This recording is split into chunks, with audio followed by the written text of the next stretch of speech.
And we're back, people. We are live from Castle Grayskull, if you can believe it. I don't know how I booked this gig, but I did. It helps to have friends in high places. Thank you, Yes. Master Skeletor.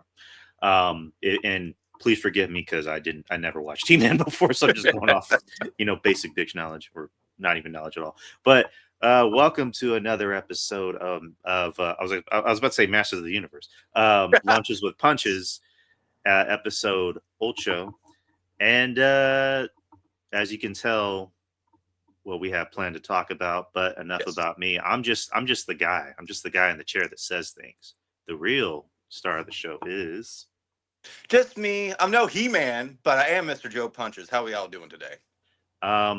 Okay, I think I do need to turn on my light because I'm way too. Yeah, you're looking a little dark. Looking a little dark in there. There we go. There's your beautiful face. Okay. But yeah, welcome people. Welcome. We have a nice little show for you today.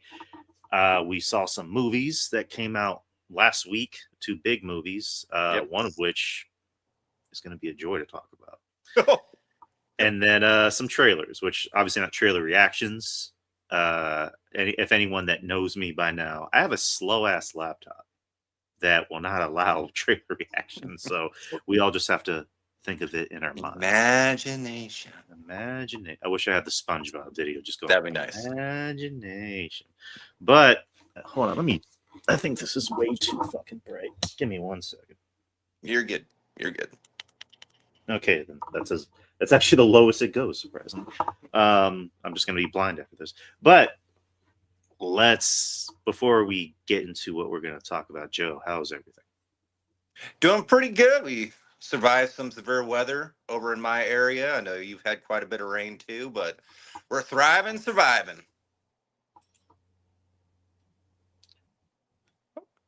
Hello, Mr. Drew? Hold on, I had to kind of turn off my mic for a little bit. Or my camera. Can you hear me? I hear you. Christ. Hold on, give me 1 second. You're good. A little bit of technical. There was just a little bit of lag. All right, is there any lag? Nope, not on my end. Jesus Christ. Well, all right, whatever. Anyways, there we go. God. Okay, I'm just gonna turn off my camera for like a few minutes because there's lag and I hate that. Understand. All right, how do I sound? Perfect. Okay. All right. I'm just gonna keep my camera off for a little bit because there's lag, and again, like I mentioned, slow ass laptop.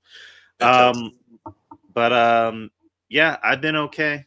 Like Joe said, he's had some thunderstorms in his area. We've had rain and thunder in our area. It's frustrating. I understand why we need it, but it's just like, hey, let's do this. Hey, let's do that. Hey, let's go barbecue outside. Hey, let's go mow our lawn because it's getting too fucking high. And then the rain comes in like, nope, not today, bud. Not today.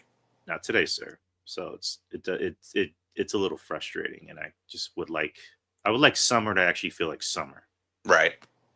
Get to enjoy the outdoor stuff. Yeah, which it's weird because I've always just been under the belief that summer begins after school ends. Yep. But summer is supposed to officially start, I think, towards the end of June. Yeah, roughly. Which I guess makes sense because kids go to summer school. So I don't know. Maybe it's just me being an old man. But anywho, we're not here to talk about me being old. We're here to talk about old things. Yes. From back in the day. So let's get it going. This probably won't be like a spoiler discussion. We're just going to talk about the film as a whole and just, maybe some slight spoilers, but not like, scene by scene. Right. Not like we did with Obsession, where that was just like we had to talk about that movie as a whole. Yeah. But yeah, Masters of the Universe. Popular cartoon from back in the day. Spawned off many, other, variations, there was a Masters of the Universe cartoon in the 2000s, I believe. Right. There was the She-Ra cartoon. There was the very infamous Kevin Smith cartoon, which wasn't good. Which I heard wasn't good, but I can't really go off that. And then there was the toys. I'm just gonna say right off the bat, I've never seen Masters of the Universe. I never watched the cartoons. I've seen clips. Right. Uh, We've seen the memes. yeah, the memes, Skeletor memes, and then there was the VHS, or not VHS, but there was the infamous Dolph Lundgren movie in the Yep. 80s. Um, so I've never seen it, so I can't really go off of knowledge. There was even some things that the missus had to teach me, um, which we'll kind of get into later. But the movie, I mean, the trailers for the movie looked fun. Yep. I know the missus wanted to see it because that was more her thing than mine. So I was just like, hey, let's go see it. So we went to go see it on opening night on Thursday. Um, I'll just say, like, I thought the movie was fun. I thought it was an enjoyable movie. It's a good popcorn flick.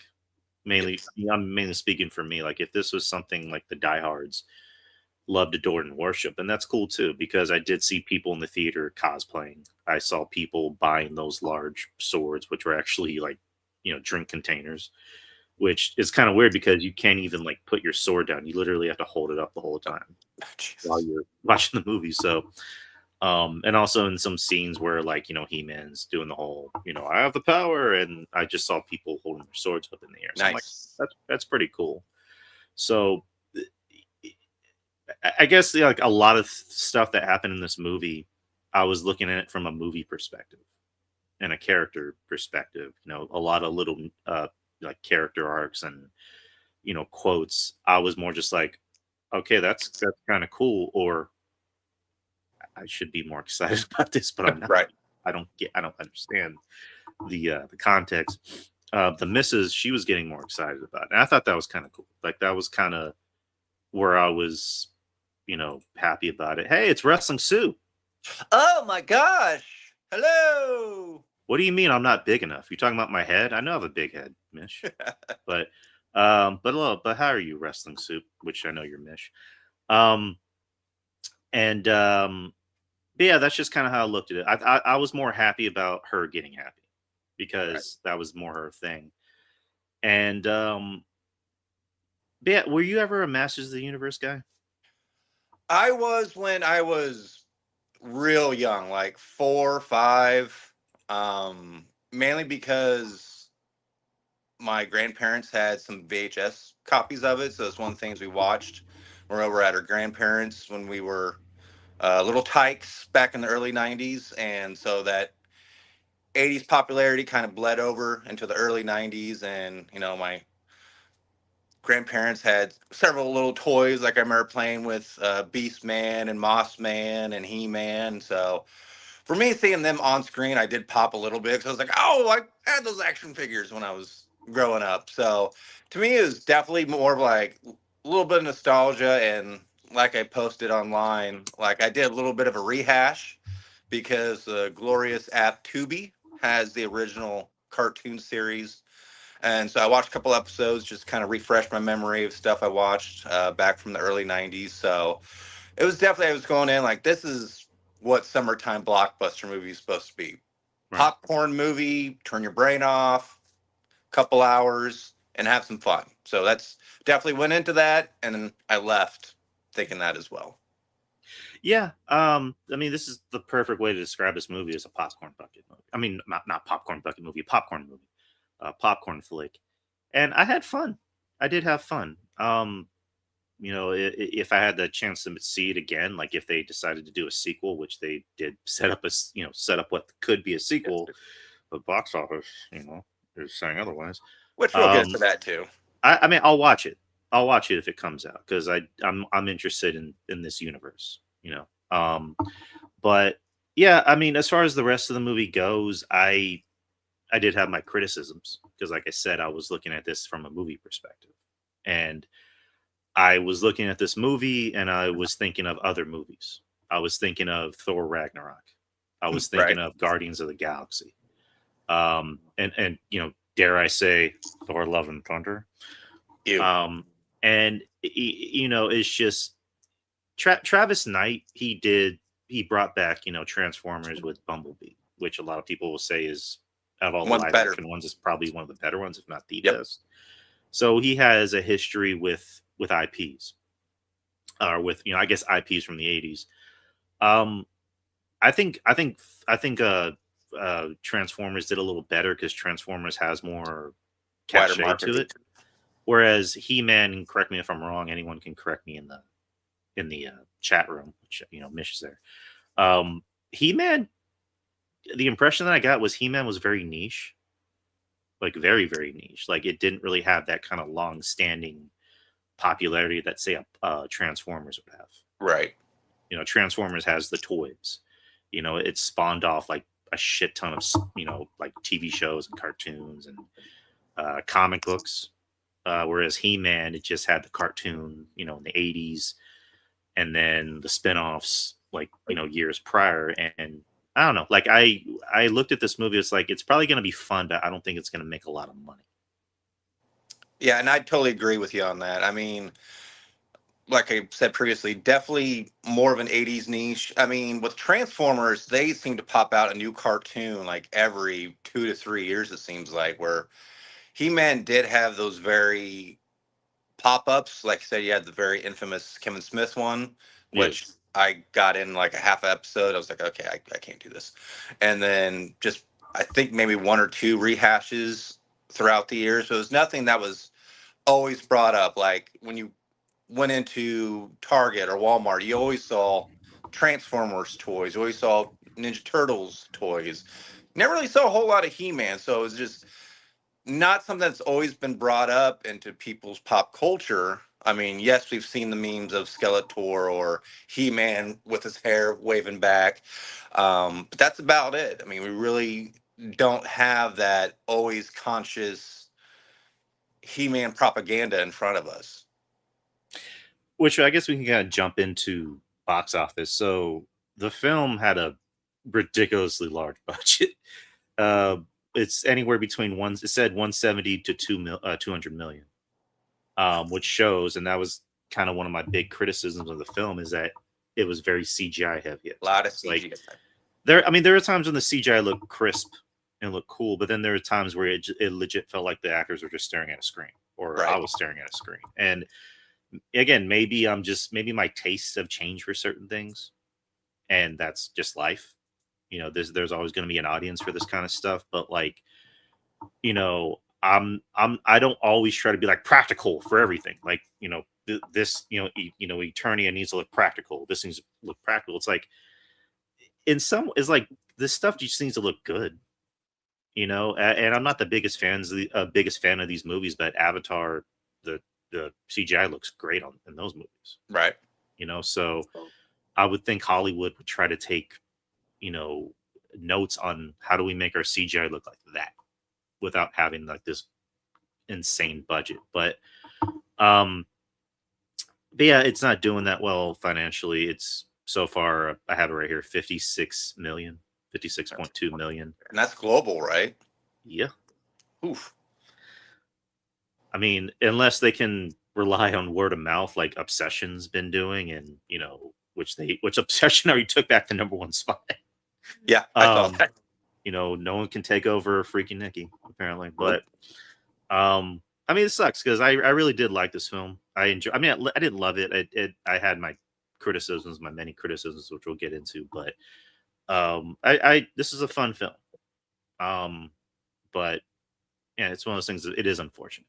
But Yeah, it'll be interesting to see. I mean, I don't think it's gonna get an uptick in sales like we've talked about with Obsession, where that just seems to grow week after week.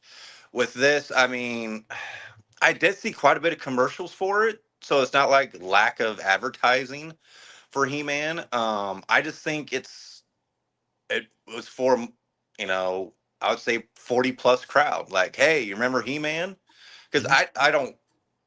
I even asked my daughter, like, hey, do any of your friends, your friends that are dudes, do they talk about He-Man? Do any of your friends talk about? She's like, what's He-Man?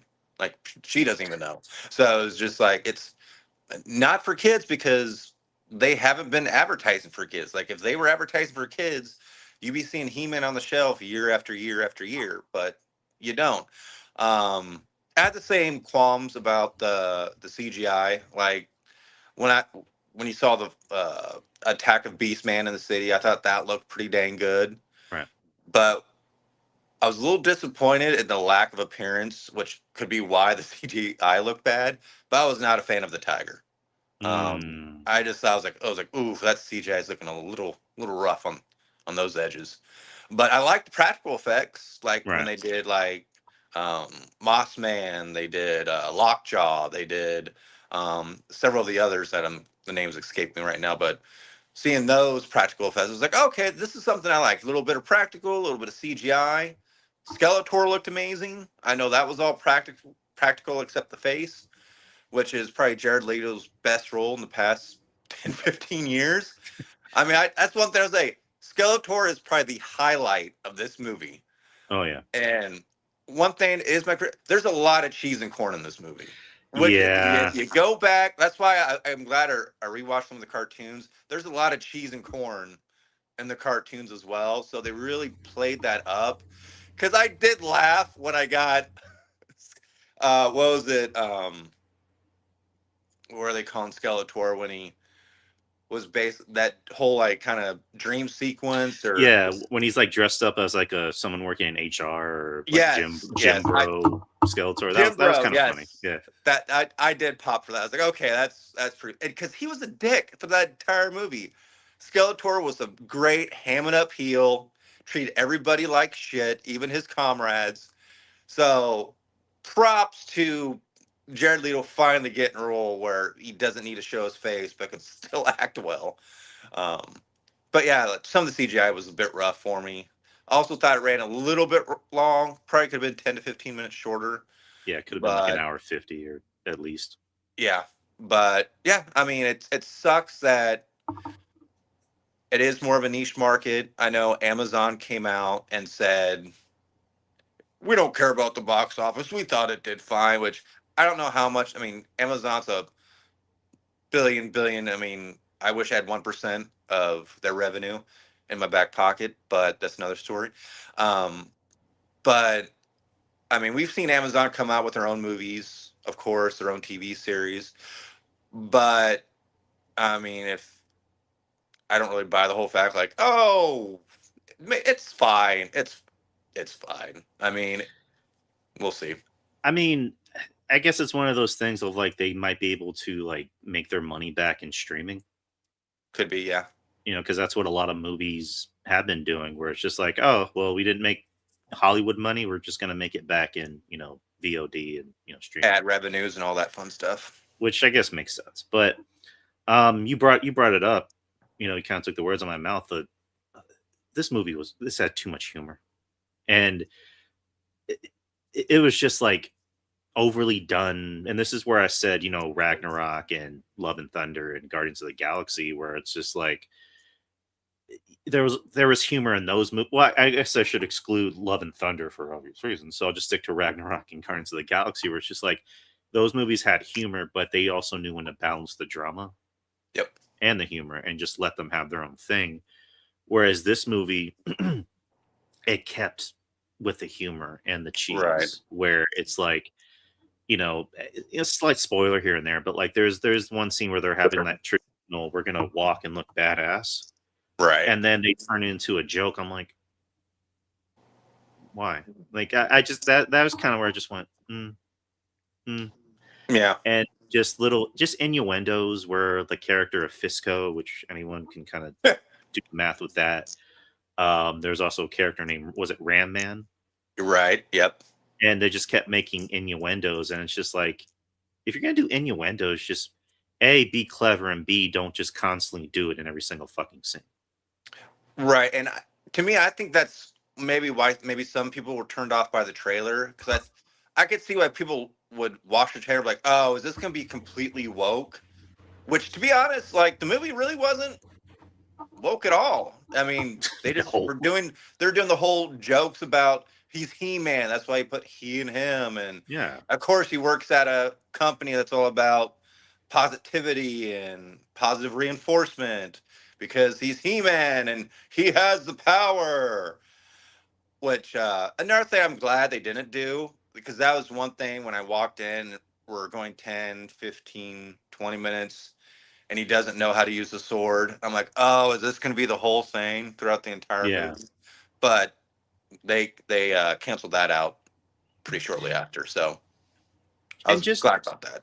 the stuff on Earth, it was like that's inevitable because they always do Earth stuff with these kind of stories. But it's just like the stuff on Earth felt rushed Yeah. because he gets thrown into Earth, and it's just like, but who did he get raised by? Like, Right.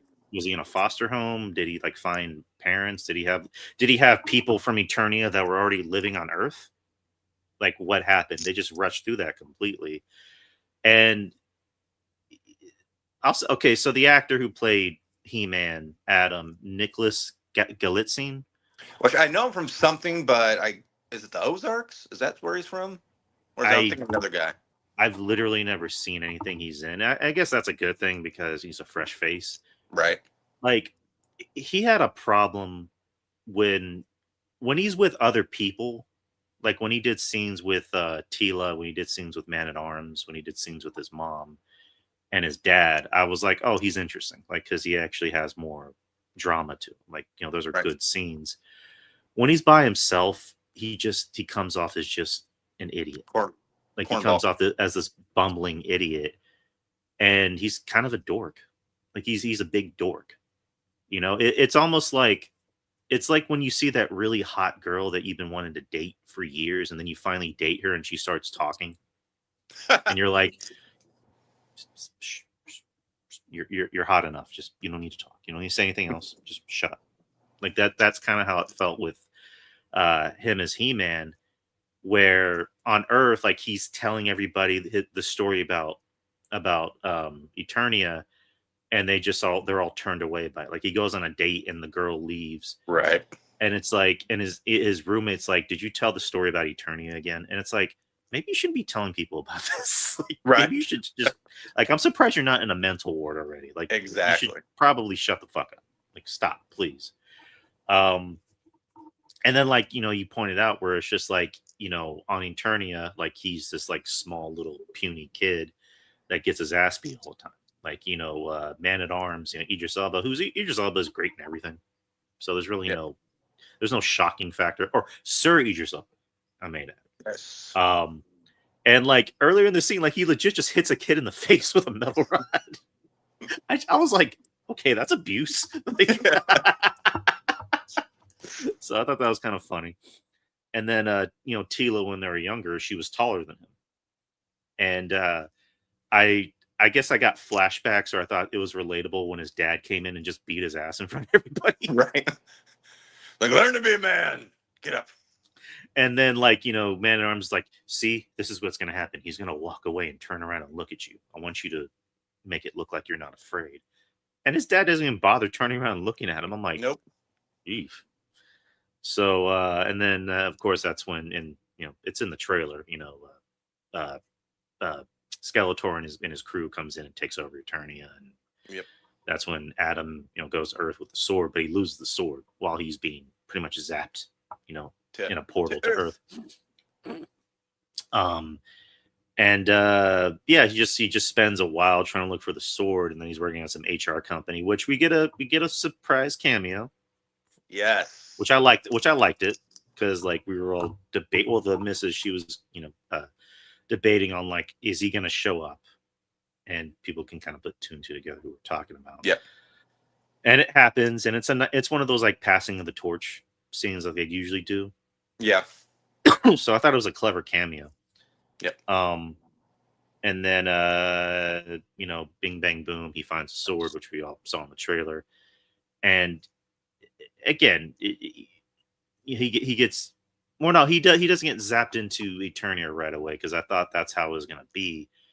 What happens is, Tila is looking for the sword, and then she finds him, and then they go to Eternia, and then they all get reunited and whatnot. But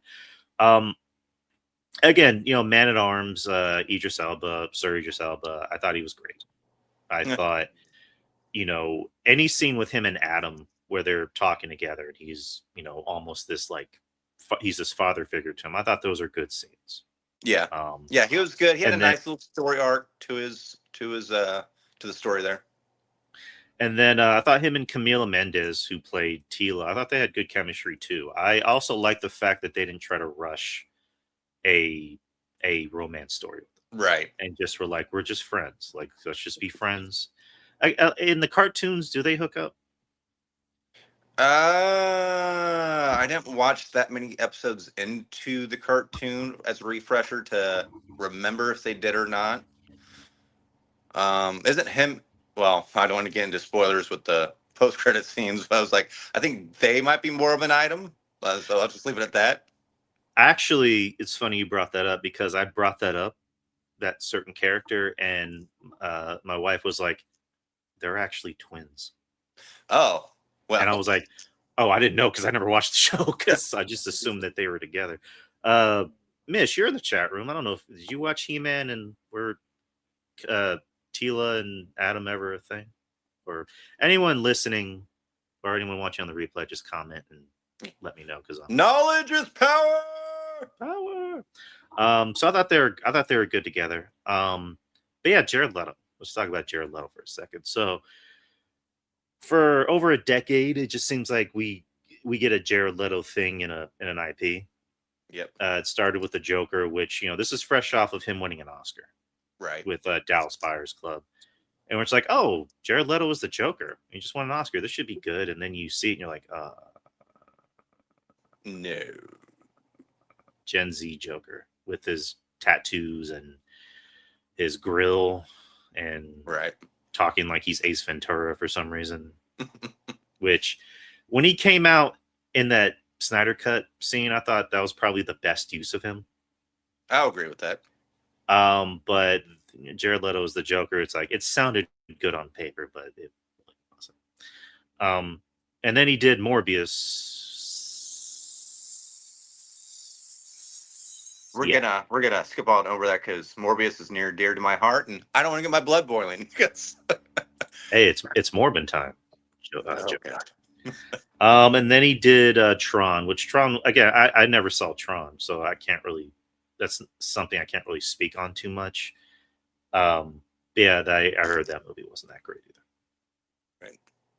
But now he's doing another IP, and then they finally figured out, hey, how's about we just not show his face? Let's just Right. have him do like, sound bites and voice work. And I don't know if he was doing the mocap work. I'm gonna assume not because They showed a behind the scenes pic with him and Lockjaw and two of the red guy with the horns that looked like a devil. They took a pic together, and he was doing the mocap work because he okay. was there in full costume. He had like the little dots on his face. So yeah, he was there for it. So props to him. Oh well, that's cool. I know he hasn't done any promotional work for it. Like he didn't go to the red carpet. He hasn't done anything else, which I'm assuming for multiple reasons and not Right. just stemming from what we just talked about. But we're not going to get into that. But I thought he was good. I thought he Yeah. was the best part of the movie because he was just entertaining. Like I thought he was just going to be more serious, but he was actually, again, based off of the clips I saw, he was the Skeletor from the TV show, from the cartoon, where he was a mix of just being really camming it up and almost in some ways being a little homoerotic, if that makes sense. Because like when he's around He-Man, he's like, your muscles are glistening. Like he's doing all that. And I thought he was funny. I thought he was really entertaining. And he knew when to be menacing, and he Yep. also knew when to be kind of a goofball. Yep. And this was the best use of Jared Leto. I So I agree. thought, walking out of this movie, it's like Jared Leto was the best part of the movie. It's like, wait, what? Yeah. It's like, what did you watch? But what did you think of Mr. Leto? Oh, he stole the scene every time. Like we've been saying, like he knew when to be menacing and he knew when to ham it up. Like it was that just perfect balance where we had issues throughout the entire movie of it being too much corn, too much cheese. He had that nice little balance. He would sit there and kind of ham it up, and then all of a sudden, like he'd flip a switch and he'd like beat the shit out of one of his cohorts and be like, "Get lower on the ground." Like when he's sitting there doing that, when Beastman failed and Beastman's pretty much groveling on the ground. Skeletor's just like lower. Lower, get lower to the ground. I was just like, it's like, damn, Skeletor. You're supposed to be your comrades. You're treating them like shit. But I liked it. What's her name? Alison Brie's Evelyn. I don't know much about the character. I just know the missus was like, she's not a very good Evelyn. The way she explained to me is Evelyn, yeah, like everything about the product is over the top, but Evelyn at least had more of a mean streak to her. Alison Brie, the things I've seen her in, she's not good at playing mean. Right. You know, She has too nice of a from face. Community. Well, yeah, you can have a nice face but still be mean. But it's like her personality overall, she's not good at like even in Together, she wasn't really good at playing mean. Right. But just I don't know. From someone who's not really a fan at all, I can't really say I'm partial. I'm just not really a fan. I'm like, this is supposed to be an evil character. You're supposed to be kind of a badass, or not even really a badass, but just like kind of a bitch, and you're not really good at playing a bitch. Right. You know, you're good at playing maybe snippy, but that's really the best you are at this role. And then you had Morena Baccarin, who played the sorceress. So she's part of another IP. And I mean, that's pretty much everyone else. Can't really think of too many other people, but this was a fun little popcorn flick. I think our criticisms kind of match. You know, I think there was a little bit too much cheese. I always commend films for being self-aware. I thought this film was a little too self-aware, where it almost felt like the director was like, hey, what do you think about that? I'm like, get your fucking elbow off of me. Stop. That's not funny. Stop making jokes about fisting. We get it. You think it's funny. It's not funny. And just again, too much CGI, a little bit too much, way too much humor. I thought it could have been maybe cut down like an hour 50-ish, and it would have been fun the way it was. But again, I saw people having fun, so what do I know? I'm just a grumpy old curmudgeon that hates fun. We'll get into that subject with the next film. Yeah. But the movie has actually, I guess not necessarily. Well, it has a mid-credit scene, but there's one other mid-credit scene where, again, it's a little callback to the cartoon. Which, as soon as that happened, the missus was like, ah! She was doing that. I'm like, okay, that's kind of cool that you're hyped for that. And then there was another mid-credit scene, or there was a official mid-credit scene, which sets up a potential sequel. Hopefully, probably not. And then there was a post-credit with, I don't know. Again, I don't want to spoil anything for anyone that wants to see the film. Yep. But if you saw the film, you know. But yeah, Joe, how would you grade this movie? I grade it a 7 out of 10. You know, solid C. Definitely one. I mean, if you want to sit there, have a great, again, it's a popcorn movie. If you're like, I need to get out, I need to go watch something, take my mind off things, this is the perfect movie for that. Bring the kids, bring your significant other. I mean, it's a good movie to sit and just enjoy the ride. I mean, whether you're familiar with He-Man or not, I mean, it's just a fun movie. I kind of gave it the same. I gave it a C, just a nice little solid C. It is what it is. I mean, I shouldn't say what it is. What it is. It's an enjoyable popcorn flick that, you know, there are some of those films where like you're not going to expect much out of it. We're not going into thinking we're going to watch an A24 film or even an MCU film or good MCU film. We're just going to watch it's a little insulting to say turn your brain off, but like it's one of those things of just like you kind of have to accept it for what it is. Right. Yep. And just know what you're getting in for. But at the same time, a lot of these films you kind of wish were a little bit more clever. Right. You know? Instead of just here's your lowbrow fruit. Just you know what I mean? You know what I mean? But it's not a terrible film. It's not a great film, but it's enjoyable. Yes. I'll say that. You won't walk out of the film mad. You'll be entertained. Right. So you might need a little bit of alcohol, you know, depending on which theater you go to. But it's a C. I give it a C. But let me run something by you real quick. So and me and Joe both love movies. We both rate movies. I rate my movies. I actually have my own grading scale. So every now and then I change it.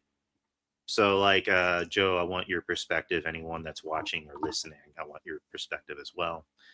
So A plus, masterpiece. All right. A through A and A minus, highly recommended. I agree. Meaning, not a masterpiece quite, but it's still a film that's worth watching in theaters or maybe watching on Blu-ray, or DVDs, or even VHS. Now we get to the B's. B plus, or B plus, or a high B. It'd be a solid watch. Nice. Still go to the theater. Mm-hmm. Won't be something that you may or may not watch again, but something like, hey, I'll spend theater money on this. Exactly. A low B to a B minus, I would say a decent matinee or matinee price. What do you think sounds better, decent matinee or matinee price? I would say matinee price. Okay, I'm gonna adjust that right quick. So yeah, basically, in other words, people, it's if you get it for a discount, go on $5 Tuesdays. You don't necessarily have to go on opening night. So right. Now we get to the C's. C plus to a low C. This is kind of where I'm back and forth on changing this one. I put pure average. Like, what do you think would be a better one for that?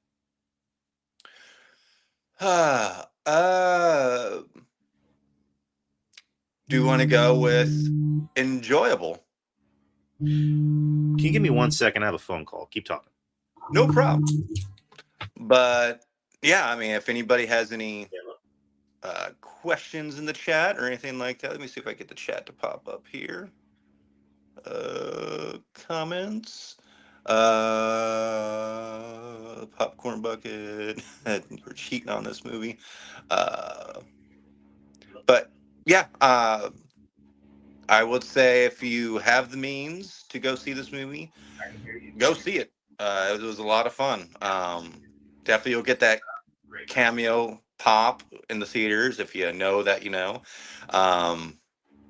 But yeah, we got a hot summer of good movies coming out. So definitely, like Drew was saying, if you have a movie theater where you're at that does discount days, like with me, we have a B&B theater. It's a very popular Midwest theater chain that's been around for 100 years.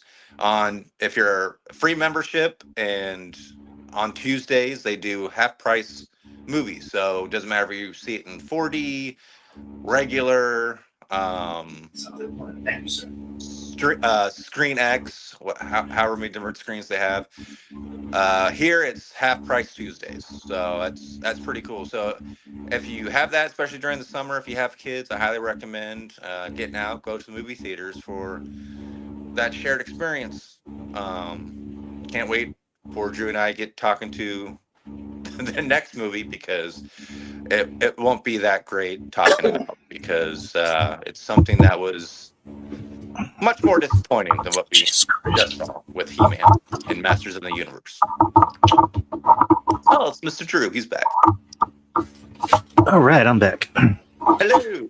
Yeah, so good news. I have a job interview next Wednesday. All right. Congrats. Yeah, so that was them calling to set up the interview. But anyways, yeah, so C plus, low C, what do you think would be a better title? I mean, you could stick with pure average. I would say an enjoyable watch. It's not something that you'll walk away from. It's like with Masters of the Universe. We walked away both entertained. Didn't love it. Wasn't the best thing in the world. May or may not buy it when it comes out in 4K, but we still enjoyed it. Okay.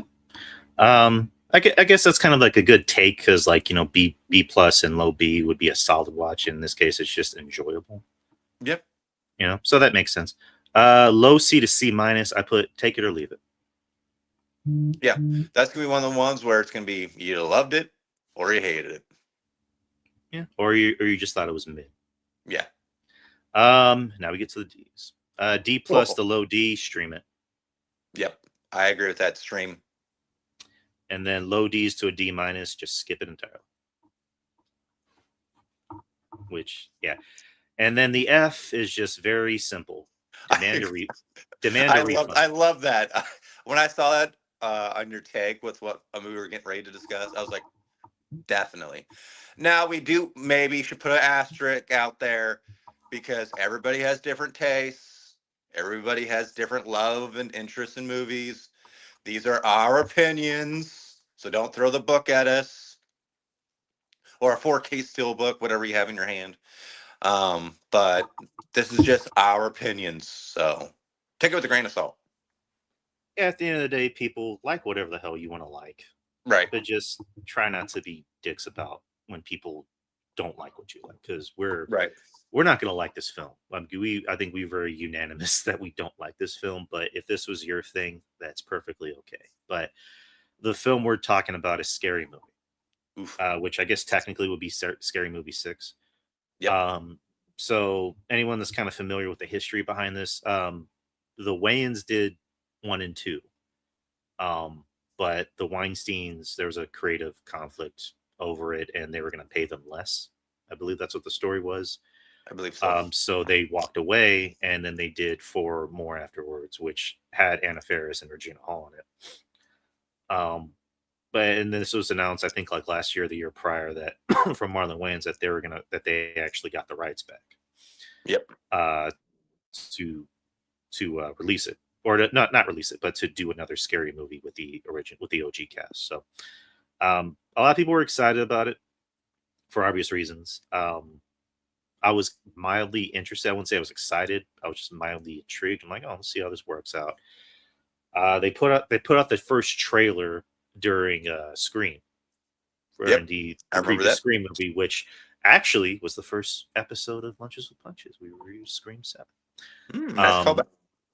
And so this is a very divisive movie. So you watched it first, and I was actually originally planning not to watch it. And then you watched it. I'm like, well, I got to watch it. I got to watch it. And shout out to our friend Dirk, who's like, you guys got to see this. You're going to love it. Now, if you were trolling us, motherfucker, you got us good. But apparently you did love it. So shout out to you, Dirk. Which is fine. I mean, that's fine. Some people like Arby's for some reason, but that's perfectly okay. Yeah. But yeah, I will say real quick. Same thing. Like when we went and watched Scream, they showed the trailer for this, and I will say the crowd was excited when this trailer dropped. Like, oh, callback. Should be a fun movie. Yeah, I mean the trailer. The first time I saw it, I'm like, oh, that's kind of funny. And then after a while, I'm like, yeah, I have a feeling these are just going to be the same jokes, and for some reason, people are going to like it. Again, I know I said people are allowed to like whatever they want, but every now and then you're gonna hear my cynicism come out, and you can't expect more any less from me. But I didn't like this movie at all. I was close to hating it, and hate is a word I don't like to use too much, especially when it comes to movies. I hated this movie, and it just wasn't funny. And that's the whole thing of a comedy, is like, I know we all say comedy is subjective, but it's like the worst thing a comedy can do for me is not make me laugh. And last year the Naked Gun movie came out. I thought it was funny because it was at least clever. This movie was just like, the whole point of it was like, we're gonna offend everybody, we're gonna attack everybody. If you get offended, don't watch this movie. It's like they weren't even tiptoeing over the offensive line. Like, I didn't really see anything in this movie where I'm like, someone can get offended by that. I was like, this just seems like old, out of touch people talking about things from like 5-10 years ago. Yep. They talked about COVID. They brought up Gen Z slang. They brought up, I don't even think they brought up Trump as far as I remember, but they brought up like, we're going to discuss things like they, them, and we're going to do this and we're going to do that. We're going to talk about Gen Z culture. It's like, it just feels like old, out of touch people making references to things that were a thing 10 years ago. I completely agree. I mean, it seemed like they grabbed all the stuff everybody was talking about the past 5 or 6 years, pretty much from COVID on. I mean, they did bring up about, excuse me, they throw in some Republican jokes and some, like, oh, I'm left leaning, like woke jokes and this and that. And like I said, a lot of it seemed dated. And like I said, if the stuff they were trying to cross the line, I mean, it just seemed like an over attempt and just didn't come off funny at all. Um, yeah, I laughed. I sat there and counted my hands. I laughed twice out loud. And one of them probably what shouldn't have been that funny, but to me, just uh, it's not really a spoiler because it's not really that big of a scene. But there's a moment where Ghostface is basically they're in the doctor's office and there's a picture of like a person who's cut open. It kind of looks like the operation guy, and Ghostface misses with the knife and stabs the picture, and the guy in the picture like shouts out and screams. I thought that was fucking funny. I laughed. I don't know why. It was stupid. But I was like, aha, got me on that one. And then the other one was basically where they're doing the whole sinners bit and doing the whole oral fixation, and he kind of rolled something into a. That one made me giggle just because it was low hanging fruit. But that's it. Drew, I can't hear you, bud. Can you hear me? Now can you hear me? I hear you now. Yes. Okay, I had my mic muted because every now and then I need to cough. But I thought that scene that you just mentioned with Sean Wayans with the Sinners bit, and also he's doing the internet parody, like he's dressed up as a creature from the internet. I'm like, this is taking too long. And that's kind of what all these gags were in the movie, is that they were gags to set up other gags for stuff from like 10 years ago. And they just took way too long. Like the Sinners thing you just mentioned. They do a Get Out bit, which thinking about it, it was somewhat funny. Like when the guy's running and then he turns around, you see Sean Wayans go, "Hey, come here." I thought that was slightly funny, but then you do the bit where what's his name? Smokey? Oh no. Marlon Wayans' character. I know you're. Shorty. I'm sorry. Shorty. There we go. Where he sinks into the couch and all of a sudden it turns into a parody of K-pop Demon Hunters. Yep. Which I'm like, what is K-pop? How's this horror? What does that have to do with anything? Yeah, that was out of left field, and it didn't click. The only parts that made me laugh were, I guess, just little thrown in. Like this, there's a scene in the beginning where, and again, it's slight spoilers, so who gives a fuck? But like, there's a scene in the beginning where they're working at an amusement park, and it says the final destination, everybody dies. Yeah, I thought that was clever, at least. Right. And then there's the scene where they're parodying The Substance. Oh, yeah. Where her back opens up and you see like popcorn, like those little popcorns in the back of it. And then when someone comes out of her back, it ends up being a reference to White Chicks. I saw that, yeah. And it's I think it's Marlon Wayans, and he's going, "Oopsie, wrong movie." I thought that was kind of fun. And then the ending where you find out who the real killers, even though there was one killer the whole time, it says killers. And I thought that was funny, but that even took a little bit too long. Where they dragged it out, yeah. Where it was Anthony Anderson, and then it looked like it was going to be Kevin Hart, but it ended up being Shaq. Right. And it's like, what the fuck? Why aren't you Kevin Hart? He says yes to everything. Right. So I thought that was clever when they were killing each other off, but they were naming reasons why they were killing each other. Like they're killing Shaq, and it's like, man, you could have stayed with the Lakers for another season. You and Kobe would have won more championships. And then they're killing Anthony Anderson, and it's like, hey, you got all these nominations for Blackish, and then he slowly turns around, but you ain't win none. I thought that was funny, but I thought this is taking entirely too long. Right. And again, Marlon Wayans at least showed up to work. He at least had some drive to be there. Anna Faris had some drive to be there. Regina Hall was probably just like, wait, I was just in an Oscar-winning movie. Why am I here? But she was maybe just like, I want to be here for the paycheck. Shawn Wayans looked like he didn't want to be there at all. Right. Like he just felt like he was just there collecting a paycheck and just doing the same bit with his character where he's in the closet, but it's clearly he's not. Right. And I thought the girl who played Anna Faris's daughter did a good job at acting like Anna Faris. Right. With the same mannerisms and everything like that. Right. And whatchamacallit? Yeah, I mean that's kind of it. I mean, it was that I guess if I had any high points, those are it, but it's very few and far between. It's just like the jokes weren't funny, they weren't landing. When they did references to good movies, it was just to set up a joke. Yep.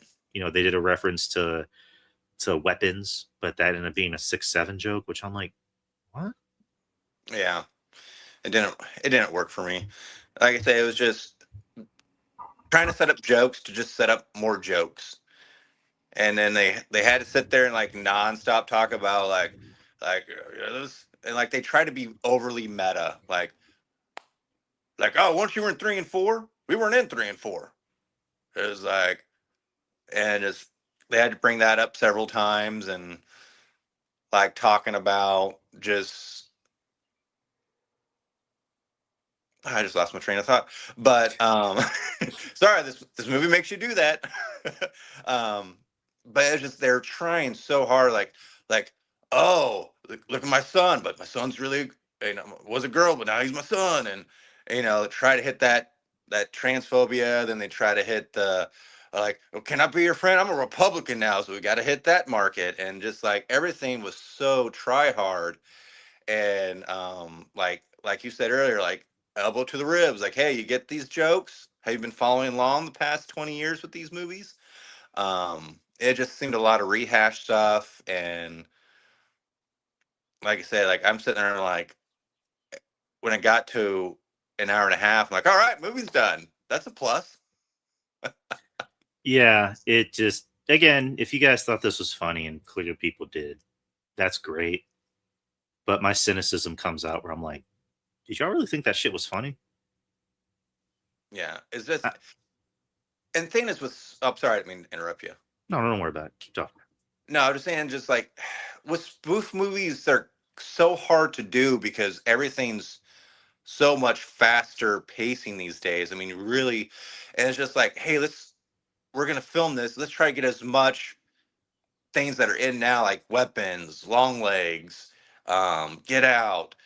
Like, and even by then, when I watching this, when I saw like the Long Legs references, and even I was like, even some of this seems a little bit dated with the jokes to set up jokes about more Ghostface jokes, and it's just like, I don't know, spoofing movies is a hard thing to do these days, to be relevant, to be funny. I mean, it's hard to replicate what the original Naked Guns did, and even the whole like Airplane, and even all the other Leslie Nielsen movies that came off of that time period. With like, I think they had an Exorcist spoof, they had a mobster spoof, they had, Right. but with that being the early 90s, we didn't get the information like we do these days. So watching this, I'm sitting there going, God, this seems dated.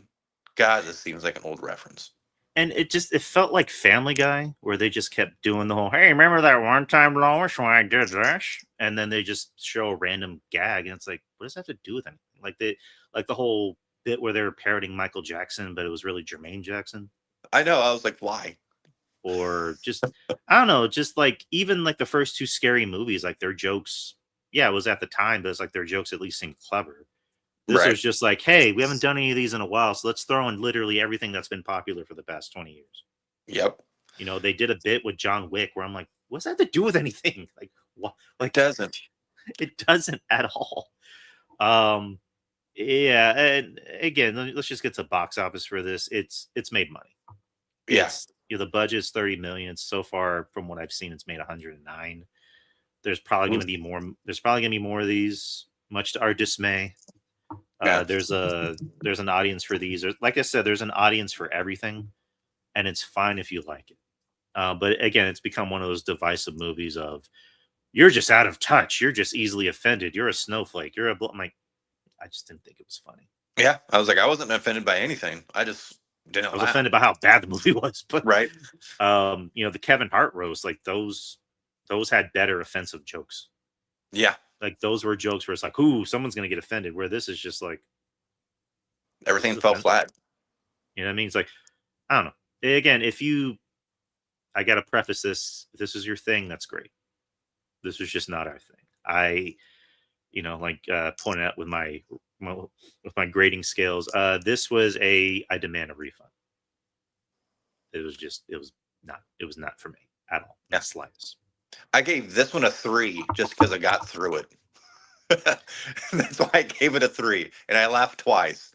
Now it'll be interesting to see what the drop off is with this upcoming weekend. That's one thing I'm really going to pay close attention to, because I really do think this first weekend it was like, oh, it's a scary movie, and you had this lineage of fans who probably went out to see it. So it'll be interesting to see what the drop off is. Yeah, I mean that's gonna be very telling to see how this film performs in its second week. So we'll see. We will definitely see. I mean, I know Marlon Wayans is already going on the defense of like, oh, the critics. Like, it's like, Marlon, I want to like you sometimes, but you got to stop talking. You just got to just defend your film, but don't always feel like you always have to be like the knight in shining armor. Just defend your film to an extent, but just don't feel like you're dividing your audience. That's what it seems like. But that's Scary Movie, people. What'd you think? If you're watching on the YouTube or the Twitter or the Facebook or the replay, comment below. Let me know what you think. Or if you're listening on Spotify. Yeah, let us know. Do you have time for a little bit of news? Yes. All right. So we got a big film coming out in July. And that's The Odyssey. But a few weeks after The Odyssey is Spider-Man Brand New Day, which also happens to have Tom Holland, John Bernthal, and Zendaya. Yes. So July is going to be pretty packed. Yes, it will. But a leaked trailer recently just made the rounds for Brand New Day. From what I was told, the legit trailer is supposed to come out sometime next week, either Monday or Wednesday. Gotcha. And with that being the case, I believe that's going to be the trailer that tells you when tickets are on sale. Right. Which, when that happens, obviously I'm jumping on that. Also, it recently came out. If you're an Amazon Prime member, you will get to see the movie early. Ooh. You'll get to see the movie on the Wednesday before the release date. So, very nice. If I'm an Amazon Prime member, so we're Amazon Prime members, so we might get to see the movie for a little earlier, Joe. So I'm gonna definitely jump on that. But let's go back to Brand New Day. So a trailer did come out. We watched it. Obviously, we can't show it on here, but we did watch it. It seems legit. Looks legit. Looks like it's unfinished because there's some scenes where I'm like, oh, they didn't. This is obviously not finished. This is why it's a leaked trailer, not an official trailer. So I'm just going to go by description. So it says Peter has organic webbing and no longer relies on web shooters, which they already hinted upon in the trailers. That kind of like Toby, he's going to have organic webbing, because in No Way Home, Andrew and I guess Peter, Andrew and Tom, they were both like dumbfounded by whenever Toby was like, oh, you have web shooters, and you just see Andrew go, like he just leans forward like, come out of your body. And they're like mesmerized by the fact is like, so you have organic webbing in your body, like how does it work? And Toby's like, I can't explain it. It's like breathing, right? Which I love that scene, by the way. I love the fact that it was ad-libbed, and I was like, man, I want 10 minutes. I want 10 more minutes of them just talking. I know, about their Spider-Man, but yeah, it looks like Tom's gonna have organic webbing, so cool. Bruce Banner helps Peter deal with his mutation, which we saw. Jean Grey, which is not official, but we kind of already assumed because they did leak some toys Right. of that character, and without officially saying it's Jean Grey, it's Jean Grey. Sadie Sink. She appears to be the main villain and can mind control people. Right. Interesting. Interesting. Hulk and Spider-Man fight after Jean Grey manipulates Bruce. So apparently we're getting Grey Hulk. Yes. I'm excited. No more smart Hulk. I don't want any more smart Hulk. Give me angry. I don't want sexy Hulk wearing John Draper's cardigan. I want Savage Hulk. Now we're getting Grey Hulk, which is awesome. Yes. Punisher teams up with Spider-Man to protect MJ. Yeah. Yep. There's apparently a shot in the trailer, which I don't know if that's real or not, that pays homage to the Civil War comic where, Punisher's carrying Spider-Man's beat up body. Yeah, which we'll after we get done talking about the leaked trailer, I'm getting excited. I'm gonna try to calm my nerves because we might be getting somewhere. But yes. Yeah. MJ meets Peter again and quickly trusts him. Ned is now a huge Spider-Man fan. Aunt May's voice returns in an emotional narrating scene. So nice. Nice because it's nice to hear. The Ham plays a major role throughout the movie, and the trailer ends with Spider-Man trapped beneath a collapsing building, which is paying homage to Homecoming when he's collapsed under that wreckage. I'm Spider-Man. And as you know, I've been on my Doomsday, marathon, and Homecoming was one of the scenes I watched. That scene, originally it didn't hit me. When I watched it again, I'm like, oh, that hits me because, yeah, he's a superhero, but he's still a kid. I mean, Tom Holland's he just turned 30, but he still looks. Is he really 30? He just turned 30. God, time flies, man. He was 21 when Homecoming came out. He literally just turned 21 when Homecoming came out. Shit. So, but at the time when he filmed Civil War and Homecoming, he was underage, or I guess a few years underage, below 21. But yeah, that scene where it's just he's a kid, and he actually looks like a kid. It's not like Spider-Man 2 when you see Toby's face and he's just a kid. It's he's fucking 30. Shut up. He looks like a fucking. How long you been a senior, man? It's thank you, sir. Thank you, sir. Andrew kind of looks. Andrew still looks like Andrew. He still looks like a youthful person, but not a kid. Right. I would say he still looks like he's maybe at least 25, if that's the best case. But Tom looks like a kid. Yeah. Him and Zendaya both look like they're kids. Looks their age, yeah. And they're great. They're good people. I love them. But, yeah. It looks like we're getting everything we want out of this Spider-Man movie. We're getting some good Punisher stuff. We're getting some. Yeah. I'm interested to see interactions with Punisher and MJ. I get to see two very good actors and John Bernthal and Zendaya. Have interactions with each other. Hopefully, we get Punisher and Hulk stuff. That'd be kind of dope. That which we might get that if they're all trying to stop. That Hulk goes crazy if he's being mind controlled. We saw a little bit of that, and I know it's not everybody's favorite, but Age of Ultron, we saw a little bit of what can happen when Hulk gets mind controlled. I'm curious to see what route they go with why Jean Grey is being bad. I'm gonna say this. Obviously we're heading towards the X-Men mutants. Yeah. Which we've been talking about that. I think we're getting a different looking X-Men, and what I mean by different looking, not so much as team, but just attitude. Because interpretations of each Jean Grey, they've always depicted her as just being what's going on? I don't know what's going on. I'm going through changes. I'm going through changes. I sound like Paul Bear. Oh yes. Paul Bear, Jean Grey. Logan. I can't. I'm married to Scott. Oh no. So I like this interpretation. I like Sadie Sink. I think she's a great actress. Yeah. So I think she can pull. I think between her and Joe Keery, I think those are the two best actors on Stranger Things, in my opinion. Yeah. So I do like I'm intrigued. I'm confused, but I'm also intrigued. I'm like, why is she the bad guy? Why is she the villain? What's going on? I want to see where this goes. Like, and um, other stuff I'm remembering from the leaked trailer was that she's after Peter Parker. She's after Spider-Man, and because Spider-Man's after her, but she doesn't know that Spider-Man's trying to help her.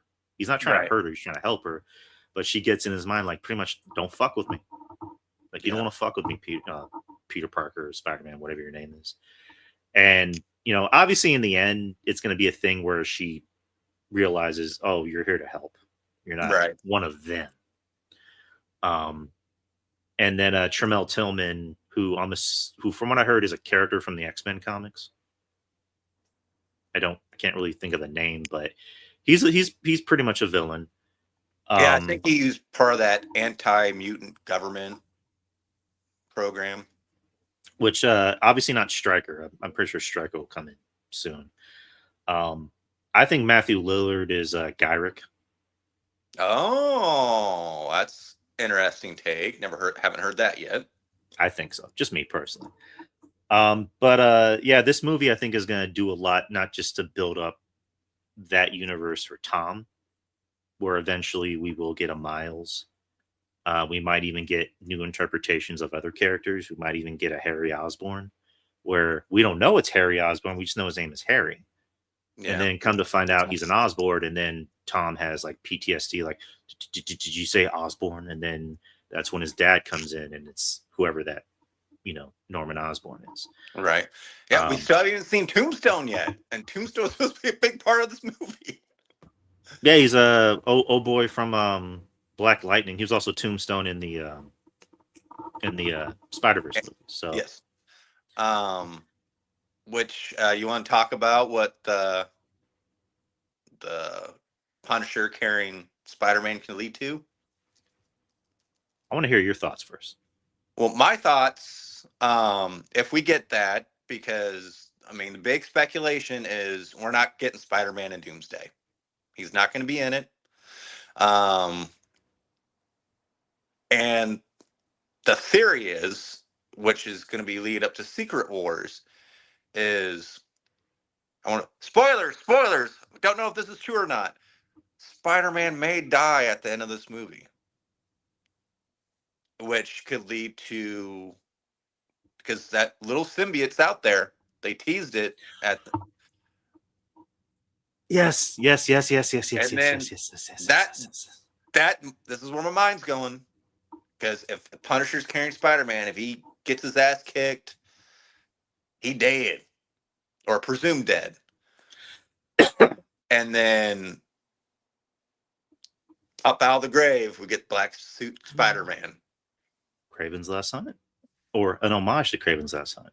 Yes. Just thoughts. You know what? You brought that up. So they did screening. They did like screenings for Brand New Day, and one of the big talking points was that the ending is very divisive. Like, there's people that love the ending, there's people that hate the ending. So, I would be excited to see that. Just the diff, because the real trailer, we're already getting those fan services of different comic covers of Spider-Man fighting villains like Boomerang and the Hand, and if we're getting Punisher carrying Spider-Man like it was in Civil War, we could get that image of Kraven's Last Hunt. You get the black, you see Spider-Man's hand come out of the grave, and it's the black fucking suit. I would sit there and be like, buy me another ticket. I'm going to see this movie again and again and again. Like, I'd be fucking sold. I'm going to buy a new shirt for this movie. I bought a shirt for No Way Home. It's still a good shirt, but I'm like, this is a brand new day, baby. You need a brand new shirt. Dude, you got me hyped up for something that probably won't happen. I know. I was like, this is all completely out of my own imagination and what I've been reading. And I have no idea. Because how's the Gray Hulk fight going to go with Spider-Man? We don't know. We don't know how ravaged he's going to get. I'm excited. I don't know what's coming, and that's what gets me more and more excited. Is I just feel like there's gonna be a lot of fan service for this movie. We don't know what all cameos. We all know the Punisher knows a certain nurse, right? Who is good at healing superheroes. Mm-hmm. Who says she doesn't pop up in this movie? And we don't know who Spider-Man's trying to save in the prison. We got a lot of what ifs. No, I But just I'm did 6, excited. 7. Oh, my bad. Oh man, there's a lot to think about. There's a part of me that doesn't want another trailer. No. If I was the president of Hollywood, I would only do one trailer, and that's just a 90-second teaser that gives you, that shows you a lot without showing you everything. That gets you intrigued by it enough to where you're like, ooh, like theories. It's like, I know it's a different film, but Sinners, like when the teaser for Sinners came out, you're like, what is this? Right. Like, I know it's a horror film, but what kind of horror film is it? Like, is it this? Is it that? And then that ended up being amazing. But in this case, it's like, I get it. Movie theaters are in a weird flux, even though from what I heard, movie theaters are actually doing a lot better. Yep. With stuff like Obsession and, Backrooms. Mario just became the first film this year to make $1 billion. Yep. So I think movie theaters are doing a little bit better now. And not, from what I heard, but it's just like, I don't know if I want to not. I'm debating on if I should watch that trailer when it comes out, because I want to. Going to, Drew. I am. I know I am. But there's a part of me that doesn't want to know. There's a part of me that before every movie, I just want to get the Men in Black thing and go, right. What trailers? Well, one thing too, you gotta take with a grain of salt is Marvel is. Well, I don't know if they're still allowed to do it or not. They've had some red herrings in the past where they swerve you with the trailers. So it might not be all what it seems when they drop that real trailer. Yeah, but wouldn't that be cool if you just like, if those Men in Black things existed, you can just like wipe your mind of trailers and just enjoy it for the first time. Right. You can be like, the Punisher's in this. The Hulk is in this. Wait, Jean Grey, mutants, and my wife's just like, you literally watched the fucking trailers like 1 billion times. Like, trailers? There are trailers? No, I'm a goof. But I think the only movie I did that with was Sinners, where like I just saw the teaser and then I heard the trailer was giving away way too much, and I was like, you know what? I'm not gonna watch that trailer. I want to be surprised. And sure enough, literally anytime I went to a movie and that trailer came on, I just put my headphones on and went, no. I remember that. That's one thing I remember talking about when they showed it on Spitball Media. Shout out to our friends at Spitball. When they show that full-length trailer, I was like, they gave away way too much. Because, well, spoilers to anybody who hasn't seen Sinners. In the trailer, they give away that what's-her-face turned into a vampire. Which it would have been a lot more of a bigger surprise if they didn't show it in the trailer. But just my which that image is hot, by the way. But that's neither here nor there. But anyways, yeah, brand new day. Tickets might or might not come out. I mean, actually, I think I do think tickets are coming out a little later this month because the movie comes out at the end of next month. Yep. So more than likely, we'll be seeing tickets either next week or the week after.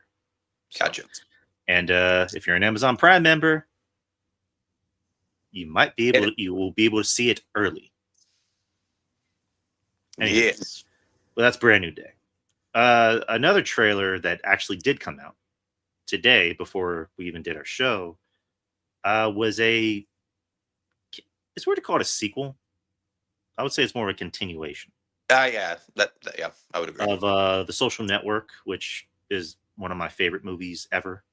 Definitely one of my favorite movies of the 2010s. It's in my top 5. This is The Social Reckoning, which is more about the whistleblowing about Facebook hiding secrets. So Jesse Eisenberg did not return for Doomsday in this one. It's actually I forget the actor's name. Let me pull it up. I know Jeremy Allen White's in it. I know Mikey Madison, who won an Oscar for Honora. She's in it as well. Yep. Jeremy Strong. There you go. Jeremy Strong. I think he's a wonderful actor. I think he's great. He plays the adult, the adult version of Mark Zuckerberg. Which is fine. Mikey Madison plays a character, or not a character, but a person named Frances Hogan. She was the whistleblower. She disclosed tens of thousands of Facebook's internal documents to the Securities and Exchange Commission and the Wall Street Journal in 2021. And there's basically a bunch of other actors in this film. What's her name from Sinner? She's in it. Bill Burr, he's in it. Lot of good actors are in it. So, but essentially, that's basically what the movie is about. Is that she's the whistleblower, and Mark Zuckerberg, who's a billionaire, has a lot of assets at his disposal to keep her quiet. Right. And I just put as my reaction to the trailer, which was that this looks intense. This looks really, really intense. Aaron Sorkin, who I believe did the last movie. Yes. I think he write, or let me pull it up real quick. I know he directed it, right? I think that was not now I sound like an asshole. Social Network. Social Network came out in 2010. Wow. So David Fincher Okay. directed it. Aaron Sorkin did the screenplay. Okay. So Aaron Sorkin is the director and is also doing the screenplay of this. So cool. Yeah, it just looks intense. It looks like, there's really not much to spoil about it or really talk about it, but right. It comes out in October. It was in my most anticipated of this year for obvious reasons. Jeremy Allen White looks like he's not trying to do another version of Carm or what's his name from Lip from Shameless. Which that's always kind of my thing with Jeremy Allen White is like he's either going to play Lip or Carm. Oh man, which both Chicago guys. I mean, that's the thing; they're both Chicago guys. Yeah, and that's why I wasn't too crazy about the Bruce Springsteen movie, because it's like it seems like I'm watching an episode of The Bear. And it also seems like you're trying to do Lip, and also Jeremy Strong was in that movie and he played his manager. I thought he was the best, character in the movie. But I'm hyped for this, just off the trailer. I want to see it. I'm gonna watch it in theaters. I might have to revisit Social Network. Yeah, because I haven't watched. Geez, can't believe it came out. That came out in 2010. Holy moly's! So yeah, I might have to. Because I remember watching it going, oh, this is some good shit. And it was up for quite a bit of awards, right? When that came out. Let me look it up, but keep talking. No, I'm just saying, like, if this has the same sustenance as what the Social Network had, I mean, it's coming out in October. That's award season. So they may try to be aiming for the same thing. It won at the Golden Globes, Best Director, Best Screenplay, and Best Original Score. Oh, my. At the Oscars... Oh, Chris Matthews is here. What's up, Chris? Hey, Chris.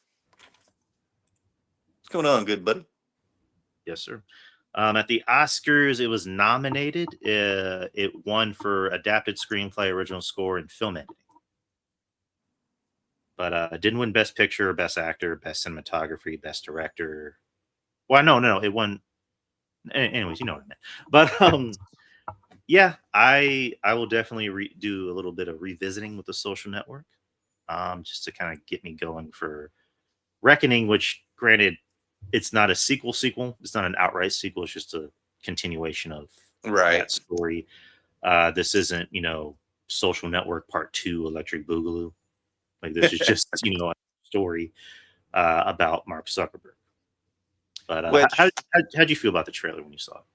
Well, I didn't get a chance to watch it yet, but from what you're saying, I mean, especially with, I know we try to go to the movies to get away, but this could be one of those movies where it's topical, which people may want to go out. I mean, big business trying to cover up documents, trying to keep people quiet. That's something that's very topical in today's environment. So I can definitely see people flocking to see this. And, these type of movies, what's actually reality, what's for, movie magic, as they call it.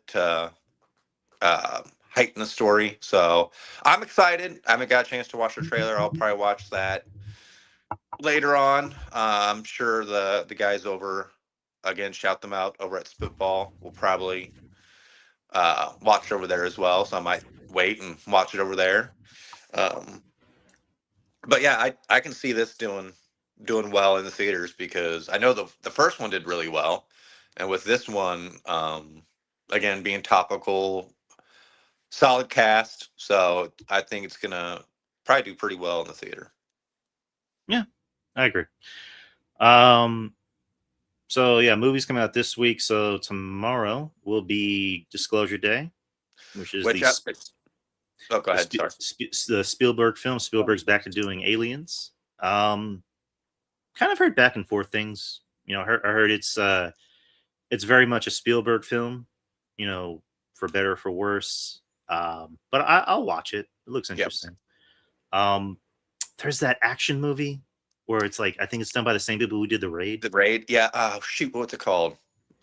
I just saw an advertisement for it. Gosh dang it. Chris, you're in the chat. What was that movie called? I need to look it up.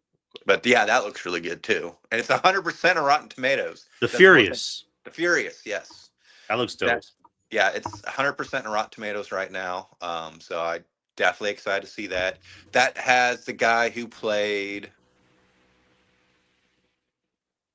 Sub-Zero. In the recent Chris is asking. He said, "Did I miss the Whalefall talk? What's Whalefall about?" I heard. Ooh, they'll probably drop that trailer over at Spitball tonight. Free advertising, guys. No worries. But that's basically, I think it's based off of a book. I could be wrong, but has Josh Brolin. It has the kid that's going to star in Resident Evil, was also in Weapons. Austin Abrams. Basically, the kid is scuba diving, and he comes in contact with a sperm. And in the trailer looks fucking intense. He sees a sperm whale, and the sperm whale starts chasing a squid. Mm-hmm. The squid fucking grabs the kid and pulls him in with him into the mouth of the sperm whale.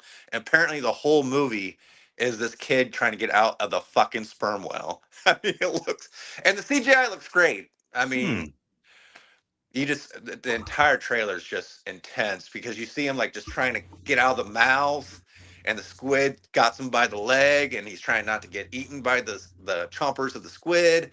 And then he's just getting pulled in. You just see the tongue of the sperm whale dragging him in. So it looks intense. So sounds intense. I just saw a snippet of it, and I didn't get a chance to really watch it, but now you got me hyped for it.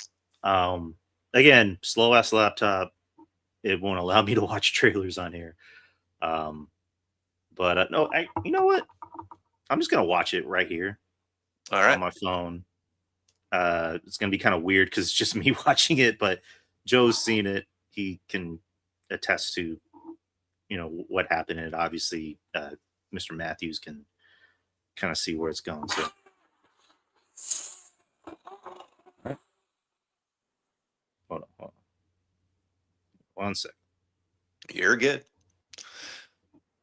All right, here we go.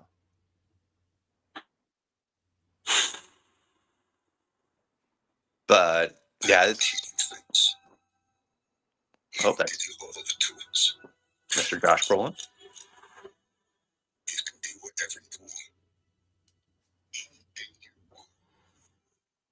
I like how it's shot. Oh, just wait. Oh, they actually shot under wire. That's pretty cool.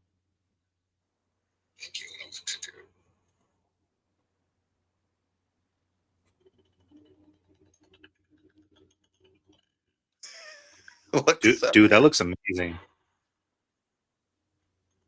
I didn't even know this was a film until literally the other day, and this is on my anticipated already. Imagine watching this in IMAX. Oh, I know. Actually, I heard somebody comment on that earlier saying they saw the trailer in IMAX and they said it was insane. Holy shit. Oh shit! Holy shit! Dude, I'm getting claustrophobic just watching this. Yep. Dude, fuck the ocean. Yeah. I never want to go in the ocean for any reason. Bro.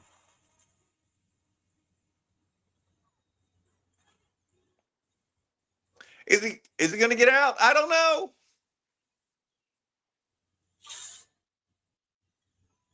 Oh, fuck me. You fucking squid motherfucker. Fuck you. The squid's like, if I'm going down, I'm taking you with me. Yeah. I want to get one last meal before I get swallowed. Probably mute this so I'm in trouble.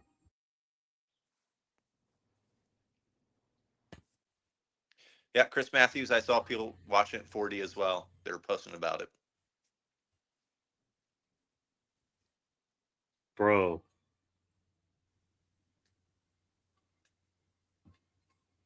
Dude.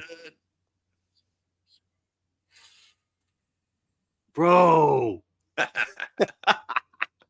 Little chompers. That looks fucking amazing. Like Austin Abrams, like he's doing this and he's getting swallowed by a fucking whale and he's gonna be in Raccoon City. Like Jesus Christ. He's gonna have a good year. Oh my god. I didn't even know that like I said, I didn't know that was a film. Until literally the other day. That looks amazing. I'm gonna watch that. I'm gonna go on my I'm gonna watch that. I hope more people see that trailer and go, I need to watch that.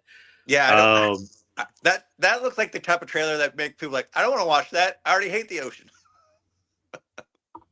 What is it? Chris Matthews who said a trailer just further justified me not ever going into the ocean. Right. It's like we think space is terrifying, and it is, but the ocean's like worse because it's the fucking ocean. Right. Like you're trapped underwater with things that you can't even really see that well. I mean, space is like as long as you have oxygen, you'll be fine. But if you run out of oxygen, you're fucked. The ocean is like you're fucked regardless. Yeah. Because like Can't all you gotta do is giant creatures, darkness, not to mention the amount of pressure. Yeah.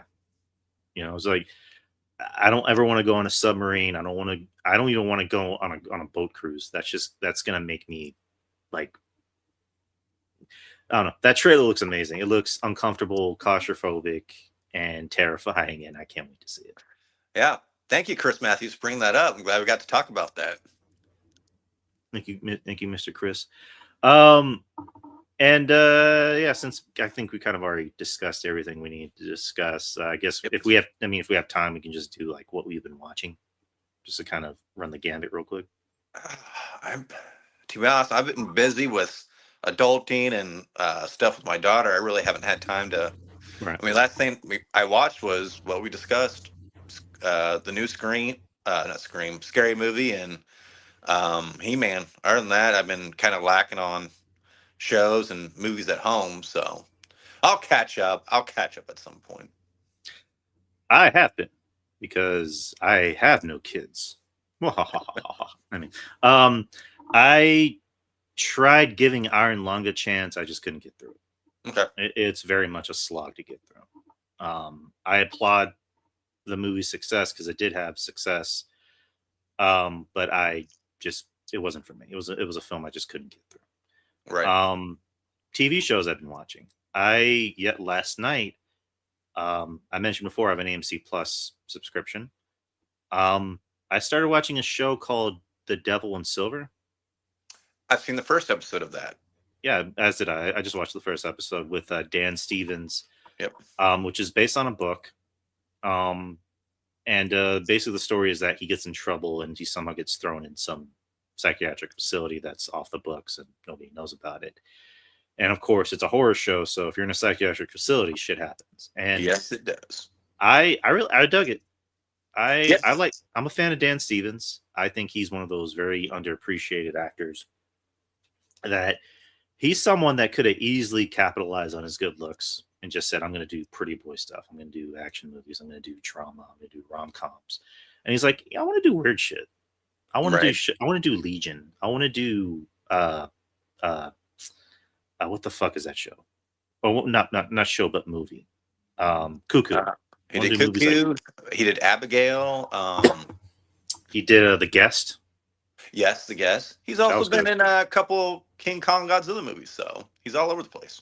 Yeah, he's a really good actor, and also, once upon a time, there was speculation that he could have been Doom.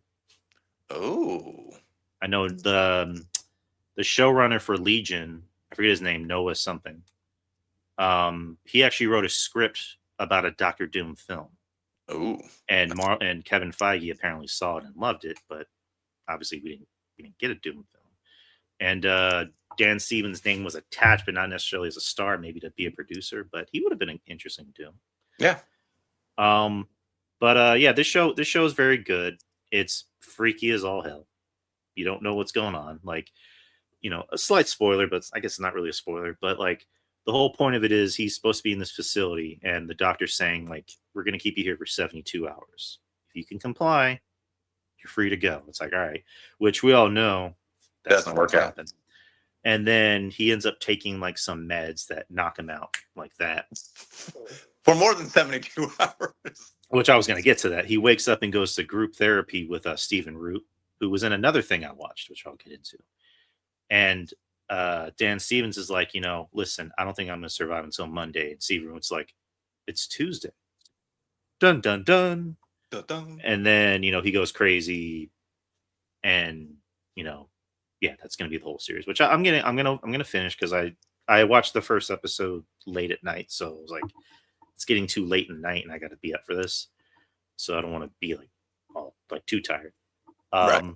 So Devil and Silver, if you have AMC Plus, if you have Shudder, because I think it's primarily just Shudder, not AMC. But if you have an AMC Plus subscription, it comes with Shudder. Watch it. Another show I watched, this is on Apple Plus, is called Widow's Bay? I've heard great things about that. Which it kind of seems like it took inspiration from Stephen King. It looks like a Mike Flanagan show, but it's not. It's surprisingly really funny. Okay. And it's not built as a comedy, it's built as a horror show. It's kind of similar to Midnight Mass. Okay. In a sense where it's just like this like island town, but then shit starts to happen. Obviously it took inspiration from The Fog. Okay. And I'm blanking on the actor's name. He's really good. He was on that show The Americans on FX. I know who you're talking about. And he plays the mayor of the town. And he just sees all this shit happening. The first episode is him talking to a reporter from the New York Times, which the whole point of it is to bring more eyes and ears to the town, because the island town, like it's dying financially. It's not making any money. Like they don't even have Wi-Fi. Oh wow. Like, that's how bad it is. And he's trying to sell this reporter on the history of the town, and the town's history is not great at all. Like there's been a lot of death and darkness in this town. Like there's one scene where the reporter's like, I heard that there was cannibalism here. And the mayor's like, no, there wasn't. And then it cuts to a giant newspaper, like clipping of saying cannibalism. He's like, it's overblown.